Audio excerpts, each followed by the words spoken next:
আজকে আমাদের নেত্রীর নির্দেশে ওষুধের দাম বৃদ্ধির প্রতিবাদে আমরা আজ পথে নেমেছি।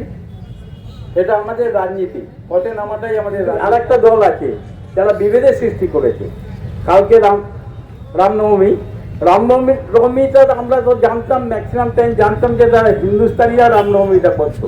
আমাদের বাংলার বুকে রামনবমী খুব বেশি মানে আনন্দ উৎসব কিছুই হতো না, কিন্তু এটাকে একটা জাতপাতের লড়াই নিয়ে গেছে। আমরা হিন্দুরা, আমরা মুসলিমরা সবাই আমরা পাশাপাশি বাস করি, আমরা সবাই একসঙ্গে থাকি, আমাদের মধ্যে কোনো বিভেদ নাই।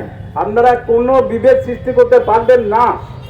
বিজেপি সরকার যতই লাফালাফি করুক, হিন্দু হিন্দু ভাই ভাই কিচ্ছু হবে না।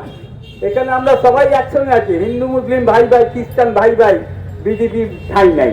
এইটাই আমাদের স্লোগান হবে।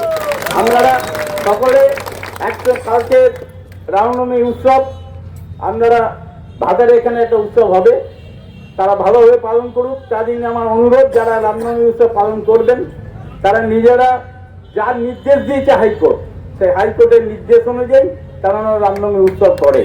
কিন্তু যদি শক্তি প্রদর্শন করতে আসে, আমরা কিছু কমতি নেই।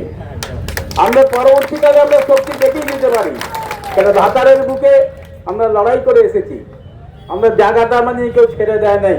দয়া করে আমরা লড়াই করে আজকে এই জায়গায় এসে পৌঁছেছি। ওদের লড়াই আমাদের শেখাবেন না, আমরা লড়াই জানি। বিধায়ক তৃণমূলের মানগোবিন্দ অধিকারী সরাসরি তৃণমূলের মিটিং থেকে তিনি রামনবমীকে আক্রমণ করেছেন।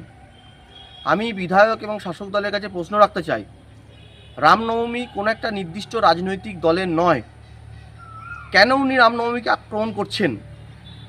আর রামনবমীতে ওনার কিসের অ্যালার্জি? আর রামনবমীতে উনি বলেছেন যদি রামনবমী শক্তি প্রদর্শন করে তাহলে আমরা পাল্টা শক্তি দেখাবো।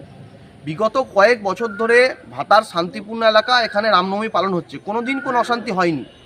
কিন্তু বিধায়ক কেন হুমকি দিচ্ছেন যে রামনবমীতে যদি বেশি লোকজন হয় বা ক্ষমতা দেখানো হয় তাহলে উনি পাল্টা ক্ষমতা দেখাবেন? এটা কি কোনো রাজনৈতিক দলের প্রোগ্রাম? তা তো নয়, এটা হিন্দু সনাতনী সমাজের প্রোগ্রাম। আর উনি বলেছেন রামনবমী নাকি আগে বাংলার হতো না, এটা হিন্দিভাষী মানে হিন্দুস্থানের প্রোগ্রাম। উনি জানেন না যে রামনবমী প্রভু রামচন্দ্রের সঙ্গে দুর্গাপুজো তার কি সম্পর্ক, সেটা উনি জানেন না। আমরা বলতে চাই, কালকে ওনার এই শাসানির পরে যা লোক হতো তার দ্বিগুণ লোক হবে। 5 থেকে 10 হাজার লোক নিয়ে কালকে ভাতারে রামনবমী হবে।